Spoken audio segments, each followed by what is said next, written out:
Hi friends, good evening all of you. యాక్చువల్గా self డిక్లరేషన్కి సంబంధించి చాలామంది ఏ రకంగా ఫిల్ చేయాలో తెలియక ఇబ్బంది పడుతున్నారు. సెల్ఫ్ డిక్లరేషన్ ఫిల్ చేయడం రాక అప్లికేషన్స్ కూడా రిజెక్ట్ అవుతున్నాయి.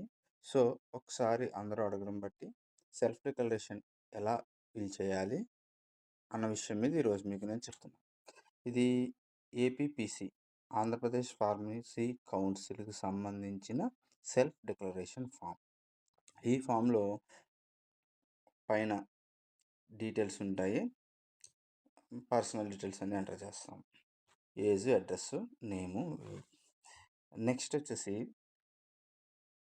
నా సీరియల్ నెంబర్ 1 వచ్చేసి previous and present employment details.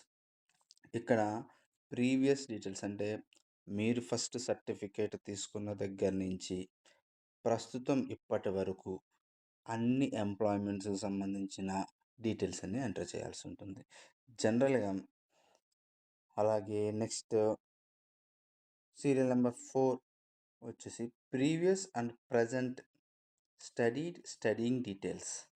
మీరు ఏదైతే డిఫార్మ్స్ అయితే డిఫార్మ్సీ, బీఫార్మ్సీ అయితే బీఫార్మ్సీ రిజిస్ట్రేషన్ చేసుకున్న తర్వాత నుంచి మీరు ఏ విధమైన స్టడీ చేశారో ఆ స్టడీ డీటెయిల్స్ ఇక్కడ ఎంటర్ చేయాల్సి వస్తుంది. జనరల్గా మీరు ఏ వర్క్ చేయకపోతే నోటరీ అఫిడవిట్ ఏం చేస్తారు, అదేవిధంగా అబ్రాడ్ అయితే అబ్రాడ్ డీటెయిల్స్ వేస్తారు. మనకి main serial number 1 and 4. Okay, జనరల్గా ఒక వ్యక్తి సర్టిఫికేట్ 2008లో పాస్ అయ్యి తీసుకున్నాడు, డి ఫార్మసీ చేశాడు. తర్వాత బి ఫార్మసీ 2011లో కంప్లీట్ చేశాడు. అలాగే ఎం ఫార్మసీ 2013లో కంప్లీట్ చేశాడు. అలాగే ఎంబీఏ కూడా చేశారు. అలాగే వేరే అదర్ డిస్టెన్స్ ఎడ్యుకేషన్ చేశారు, వేరియస్ వర్క్స్ చేశారు. దీంట్లో మ్యాక్సిమం అన్ని రకాల సంబంధించిన స్టడీస్ కానీ ఎడ్యుకేషన్కి సంబంధించిన డీటెయిల్స్, అలాగే వర్కింగ్ సంబంధించిన డీటెయిల్స్ కూడా ఇది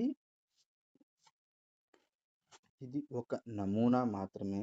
దీన్ని బేస్ చేసుకుని మీకు కంపేర్ చేసుకుని మీ డీటెయిల్స్ ఎంటర్ చేసుకోండి. జనరల్గా ఈ స్టడీ డీటెయిల్స్ అన్నీ కూడా మనం ఇదిగో డి ఫార్మసీ ఎప్పుడు చేశారు అనుకుంటే కనుక 2006 నుంచి 2008 వరకు చేశారు అనుకున్నాం. అలాగే నెక్స్ట్ బి ఫార్మసీ 2008 నుంచి 2011, అలాగే ఎం ఫార్మసీ చేశారు. అదర్ క్వాలిఫికేషన్స్ ఏదైనా ఉంటే కనుక అక్కడ ఎంటర్ చేస్తాము, లేకపోతే లేదు. ఇక్కడ మీరు అందరూ గుర్తుపెట్టుకోవాల్సిన ఇంకొక విషయం ఏంటంటే, మీరు ఫర్దర్ స్టడీ చేస్తూ అంటే డి ఫార్మసీ చేసిన తర్వాత సర్టిఫికేట్ రిజిస్ట్రేషన్ చేసుకుంటాము, అదే బి ఫార్మసీ చేస్తాం. బి ఫార్మసీ చేస్తూ సర్టిఫికేట్ బయటికి రెంటల్ కట్ట ఇవ్వకూడదు, దాన్ని సర్టిఫికేట్ని హోల్డ్ చేస్తారు.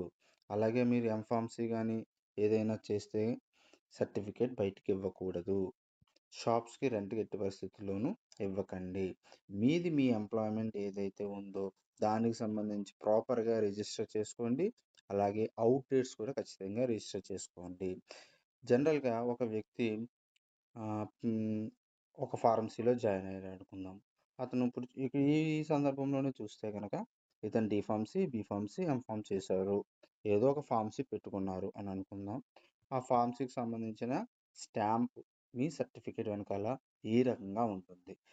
దుర్గా ప్రసాద్ అనుకుంటే కనుక షాప్ నెంబరు, వర్కింగ్, ఏ ఫార్మసీ అయితే పేరు, ఏ విలేజ్లో ఉంది, డిస్టిక్, ఎఫెక్టివ్ ఫ్రమ్ ఏ రోజు నుంచి. ఇక్కడ జనరల్గా చేసే మిస్టేక్ ఏంటంటే అవుట్ డేట్ వేయించుకోవడం మర్చిపోతున్నారు. ఇది మేము సర్టిఫికేట్ తెచ్చేసుకున్నాము, అవుట్ డేట్ మాకు తెలీదు అంటే కనుక కౌన్సిల్ వాళ్ళు ఒప్పుకోవటం లేదు, సర్టిఫికేట్ రిజెక్ట్ చేస్తున్నారు. కాబట్టి క్రాస్ లేకుండా, ఎక్కడ మీ ఎంప్లాయ్మెంట్ డీటెయిల్స్ క్రాస్ లేకుండా ఖచ్చితంగా నోట్ అయ్యిందా లేదా చూసుకొని మాత్రమే మీరు రిలీవ్ అయ్యింది అనేది కన్ఫర్మ్ చేసుకున్న తర్వాతే ఇంకొక చోట జాయిన్ అవ్వడం మంచిది. అదే రకంగా ఎవరైనా గవర్నమెంట్ హాస్పిటల్ రిలేటెడ్ కానీ, లేదంటే గవర్నమెంట్ సర్వీస్ రిలేటెడ్ కానీ ఇది చేసుకుంటే కనుక సర్టిఫికేట్ వెనకాల సర్వీస్ సర్టిఫికేట్ అనేది రాయించుకోవాలి. మీరు ఎక్కడైతే జాయిన్ అయ్యారో so and so working pharmacy officer either pharmacist grade 1 grade 2 what ever it may be.